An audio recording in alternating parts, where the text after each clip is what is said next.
Shalom, saya sapa jemaat Tuhan damai di hati. Pada pagi hari ini mari kita sama-sama mendengarkan firman Tuhan yang akan saya bawakan. Tapi sebelum itu marilah kita bersatu di dalam doa. Mari kita berdoa. Terima kasih Bapa untuk pagi yang indah ini. Engkau masih memberikan kami nafas kehidupan sehingga kami masih ada sampai saat ini. Kami yakin dan percaya itu semua karena berkat-Mu ya Bapa. Tiba saatnya kami akan mendengarkan firman yang akan disampaikan oleh hamba-Mu. Kiranya Engkau berkati setiap firman yang keluar dari mulut hamba-Mu ini. Kiranya bisa menjadi pedoman bagi kehidupan kami, dapat menjadi bekal bagi kehidupan kami, dan dapat kami aplikasikan di dalam kehidupan kami hari lepas hari ya Bapak. Terima kasih Bapak, terima kasih Tuhan, tolong berkati. Hanya inilah doa kami di dalam nama Yesus. Kami sudah berdoa dan mengucap syukur. Haleluya. Amin. Saya sapa jemaat yang sekali lagi. Shalom, damai di hati. Mari kita sama-sama membuka Alkitab kita di dalam Matius 28 pasal yang ke-28 ayat yang pertama hingga ayat yang ke-10. Saya akan membacakannya bagi kita semua. Kebangkitan Yesus. Setelah hari Sabat lewat, menjelang menyingsingnya fajar pada hari pertama minggu itu, pergilah Maria Magdalena dan Maria yang lain menengok kubur itu.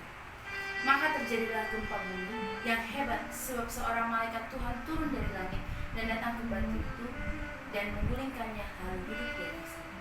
Wajahnya bagaikan kilat dan pakaiannya putih bagaikan salju. Dan penjaga-penjaga itu gentar ketakutan dan menjadi seperti orang mahina. Akan tetapi malaikat itu berkata kepada perempuan-perempuan itu, "Jangan kamu takut, sebab aku tahu kamu mencari Yesus yang disalibkan itu.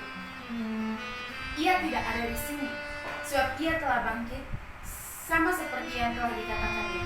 Mari, lihatlah tempat ia berbaring. Dan segeralah pergi dan katakanlah kepada murid-muridnya bahwa ia telah bangkit dari antara orang mati. Ia mendahului kamu ke Galilea. Di sana kamu akan melihat dia. Sesungguhnya aku telah mengatakannya kepadamu." Mereka segera pergi dari kubur itu dengan takut dan dengan sukacita yang besar, dan berlari cepat-cepat untuk memberitahukannya kepada murid-murid Yesus. Tiba-tiba Yesus berjumpa dengan mereka dan berkata, "Salam bagimu." Mereka mendekatinya dan memeluk kakinya serta menyembahnya. Maka kata Yesus kepada mereka, "Jangan takut, pergi dan katakanlah kepada saudara-saudaraku supaya mereka pergi ke Galilea, dan di sanalah mereka akan melihat aku." Demikian nats kita pada pagi hari ini. Saya mengambil tema Yesus telah bangkit. Ada hal yang perlu kita pahami, dan semua orang pasti tentunya tahu bahwa di dalam kuburan tentunya ada mayat di dalamnya. Tetapi adalah hal yang sangat luar biasa ketika kita mengetahui bahwa mayat yang dikubur itu telah tidak ada, telah kosong. Kuburan itu telah kosong dan tidak ada mayatnya. Hal ini yang dialami Yesus, bahwa ketika 3 hari setelah kematiannya, kuburnya itu ketika dilihat mayatnya kosong. Berita ini perlu kita sebarluaskan, karena ini sebuah hal yang sangat luar biasa dan patut diketahui semua orang yang berada di bumi ini. Dan saudara-saudara, sebelumnya Yesus telah mengatakan bahwa dia akan bangkit pada hari yang ketiga. Ini merupakan penggenapan janji Allah. Janji yang Yesus katakan, janji Tuhan itu adalah ya dan amin bagi kehidupan saya dan saudara. Apakah dampak kebangkitan Yesus bagi kehidupan kita lepas pribadi? Pada khotbah hari ini saya akan membagikan 3 hal penting yang akan saya sampaikan. Yang pertama, dengan takut. Takut adalah tanggapan emosi terhadap ancaman. Jika saudara-saudara dan saya mengalami takut, itu hal yang wajar dialami manusia. Dan ketika Maria Magdalena dan Maria yang lain melihat kubur Yesus kosong, mereka juga merasa takut. Karena apa? Mereka bingung. Kemana mayat Yesus? Apakah diambil seseorang atau dikemanakan? Hal takut yang Anda alami itu sangatlah wajar, saudara. Tetapi takut yang saudara alami jika memiliki jangka waktu yang sangat panjang dan kehidupan Anda itu selalu berlarut-larut dalam ketakutan, itu sangatlah tidak takut dan selalu menimbulkan rasa yang tidak damai di hati, saudara. Takut menjadi masalah yang sangat besar bila kita biarkan berlarut-larut. Tetapi takut kita akan Tuhan itu menimbulkan dampak yang sangat positif. Karena apa? Dengan kita takut akan Tuhan, kita Setiap manusia pasti akan merasa tidak enak jika mereka melakukan dosa. Setiap manusia selalu mencari Tuhan dengan mereka membaca firman Tuhan, selalu melakukan bersekutu, duduk, diam, menyembah Tuhan. Yang kedua, hal penting yang perlu saya sampaikan kepada Anda adalah sukacita. Saudara-saudara yang dikasihi Tuhan, takut dan sukacita adalah dua emosi dasar manusia. Takut dan sukacita yang dialami Maria Magdalena dan Maria yang lain adalah ketika mereka takut, mereka bingung di mana mayat Yesus itu berada sekarang. Tetapi hal yang membuat mereka sukacita adalah ketika malaikat Tuhan turun ke depan mereka dan malaikat Tuhan katakan bahwa Yesus telah bangkit. Haleluya, puji Tuhan saudara. Hal tersebut membuat mereka sangat sukacita karena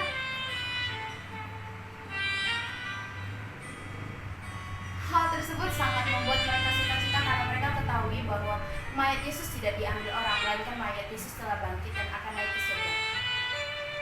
Di dalam memperingati Paskah pada tahun 2020 ini, semua manusia di bumi ini merasa takut dan gentar karena adanya virus corona yang sedang melanda dunia ini, virus corona yang sedang menyebar luas di bumi ini. Kita tidak usah takut saudara, karena Tuhan Yesus telah bangkit dan Tuhan Yesus menyapa kita semua, salam bagimu. Tidak usah khawatir dan kita perlu percaya dan banyak berdoa bahwa virus corona ini akan selesai dalam waktu yang sangat dekat ini. Amin. Dan kalau Tuhan Yesus bangkit itu saudara, kepercayaan yang selama ini kita percaya kepada Tuhan itu tidak sia-sia, karena Rasul Paulus telah mengatakan bahwa tidak sia-sia jika Yesus tidak dibangkitkan, maka sia-sialah kepercayaanmu. Dan sekarang kita tahu bahwa Yesus telah bangkit, maka kepercayaan kita kepadanya kita tidak sia-sia. Hal ketiga, hal penting yang perlu saya sampaikan kepada Anda adalah semangat Maria Magdalena dan Maria yang lain. Mereka cepat-cepat memberitakan kepada murid-muridnya dan semua orang bahwa Yesus telah bangkit. Hal tersebut harus kita aplikasikan dalam kehidupan kita, bahwa jangan pernah kita memadamkan semangat yang ada di dalam diri kita tentang kebangkitan Yesus, tentang kebenaran Yesus, karena Yesus kita itu sangat luar biasa. Tuhan yang kita percaya itu sangat-sangat luar biasa, sangat-sangat murah hati, sangat-sangat baik. Kebaikannya tidak dapat kita pikirkan gitu. Dan ini merupakan sebuah hal yang harus terus-menerus dan jangan bosan-bosan untuk kita terus kobarkan, kita sebarluaskan saudara-saudara. Dan di akhir khotbah ini saya mengambil kesimpulan bahwa Kristus telah bangkit dari kematiannya. Kristus bukan hanya sekadar sang juru selamat, sang penebus dosa, tapi Kristus adalah Tuhan. Kebangkitan Kristus menunjukkan hidup di hari esok. Iman kita kepada Kristus tidak sia-sia. Firman yang diberitakan tidak sia-sia. Dan baptisan yang para pendeta lakukan yang kita terima adalah tidak sia-sia saudara. Karena itu saya katakan kepada saudara, jangan takut, terus bersukacita dan harus memiliki semangat untuk menyebarluaskan tentang kebangkitan Kristus. Demikian khotbah saya pada pagi hari ini. Saya ucapkan terima kasih. Shalom, damai bagimu. Mari kita bersatu dalam doa. Terima kasih Bapak untuk pemberitaan firman yang boleh hamba-Mu dambakan, yang telah saudara-saudara dengarkan dan berkati kiranya setiap apapun yang dikeluarkan dari bibir mulut hamba-Mu dapat diaplikasikan dalam kehidupan kami hari lepas hari ya Bapak. Terima kasih Bapak, ampunilah segala dosa kami. Kami mengucap syukur karena Engkau telah mati di kayu salib untuk menebus segala dosa kami, dan Engkau telah bangkit dari kuburmu itu ya Bapak. Terima kasih Bapak bahwa kami lebih dekat lagi kepada-Mu.